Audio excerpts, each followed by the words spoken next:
going on, guys? My name is Tommy. Welcome back to the channel, and as always, hey, happy Friday. We're here today for another episode of the Inner Sea region, a 5-minute tour. Now that we're all done with Garund, we'll be heading back across the Inner Sea to Avestan.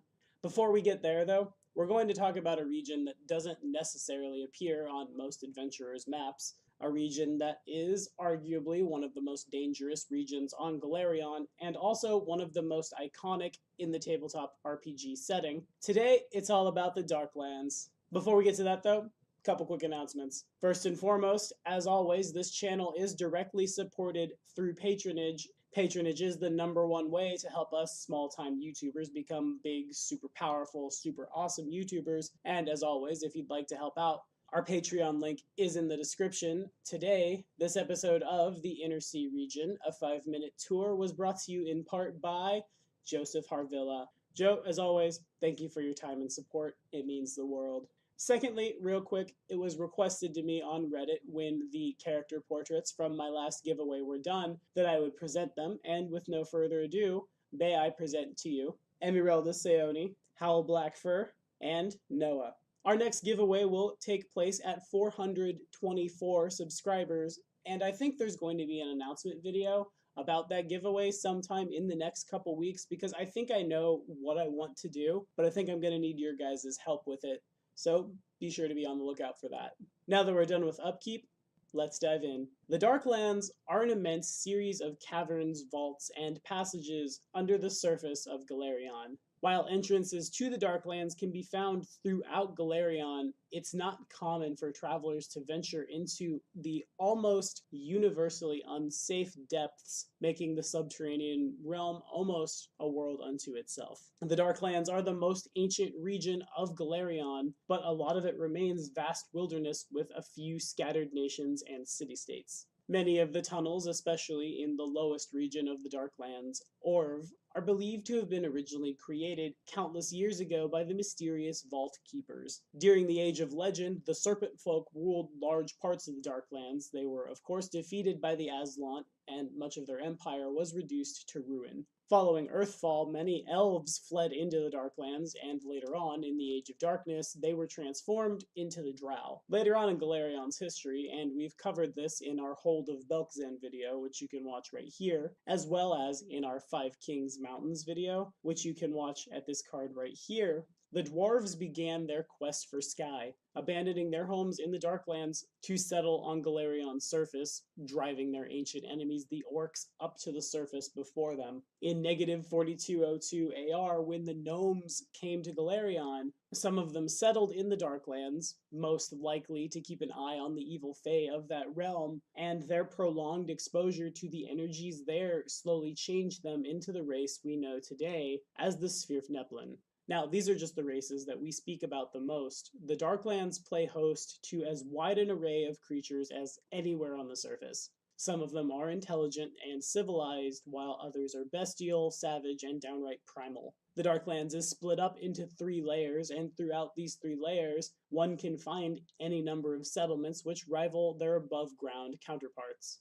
Most of these are in the upper layers, but even some of the most deadly vaults of Orv are teeming with life. That life includes, but is not limited to, civilized races like the dwarves that stayed behind during the quest for Sky and became the Drugar, Mongrelmen, Troglodytes, and Darrow, as well as things like ghouls, aboleth, morlocks, serpent folk, and of course the drow. The farther down the Darklands you go, you begin running into things like the Erdethan, Intellect Devourers, Gugs, Umbral Dragons, and also the race that everyone loves to kick around for being too powerful, the Munavri. And if you'd like to learn more about Pathfinder's super, air quotes really hard here, OP race, you can follow this link right here. Specifically, the Darklands are divided into 3 distinct layers.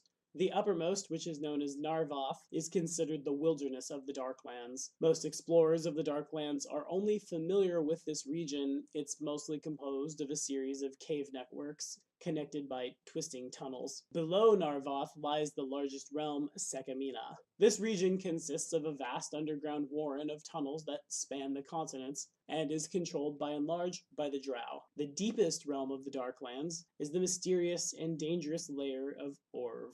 Here, many immense caverns known as vaults host a wide array of underground oceans, caverns with jungles, and even artificial suns. Typically, the denizens of the Upper Darklands think of the vaults with the same sense of fear and wonder that surface folk do for the upper regions of the Darklands. Thus, only the absolute bravest of adventurers ever seeks out these deep subterranean worlds, aka grab your players. Compared to the surface world, the Darklands is a considerably more dangerous place.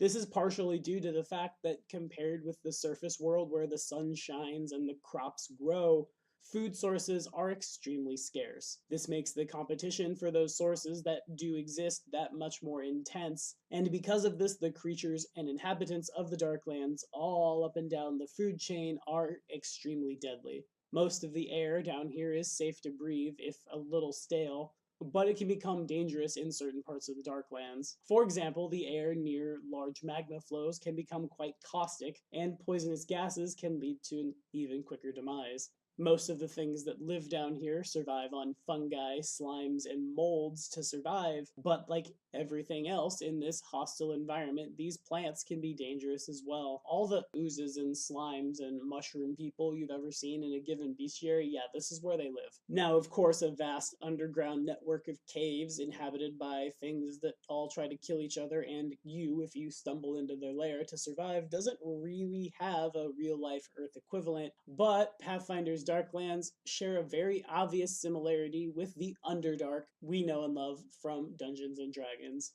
The Underdark features prominently in the world of Greyhawk and in the Forgotten Realms. The concept of a dungeon that spanned a planet, essentially, was first introduced by Gary Gygax himself, and the Underdark itself was described in detail in the 1986 manual, Dungeoneer's Survival Guide by Doug Niles.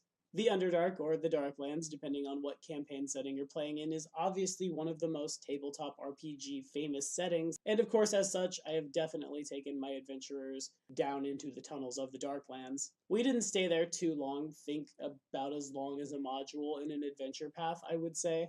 But a lot of stuff went on when we went down there, up to and including me reskinning the Tomb of Horrors for Pathfinder, which my players passed with flying colors, I'll say. Having the party chased and eventually confronted by the Great Old One Haster, Drow Cavaliers riding spider cavalry on the ceiling, or giant bats in the bigger vaults shooting down and lancing down. A little bit of intrigue, a little bit of vampire stuff, a little bit of eldritch horror stuff. It was a whole lot of fun, and it's even more fun when one of your players is playing a Drow noble. Yep, there I said it, I let it happen, and she wasn't that hard to kill. Sure, the Drow noble is a more powerful race than other races, I grant you, but not broken in this one's humble opinion, and it was all the more reason to take the party back down into the Darklands. I suppose if Lordly Caliber ever got its Munavri back, we would probably also be eventually at some point or another going down there as well. I guess I'm gonna try to make this a thing. Hashtag bring back Kazaha. But I'm sure you guys have a lot of really fun stories about the Darklands because, again, this is a very prolific setting. This is a setting that's been with us forever and ever and ever and ever. If you've got anything to add or any fun stories, as always, throw them in the comments below, and we will definitely keep the conversation going because nobody loves killing players with Drow poison more than yours truly. As always, be sure to like and subscribe for more videos. The next episode of the Forgotten Race Review drops next Friday.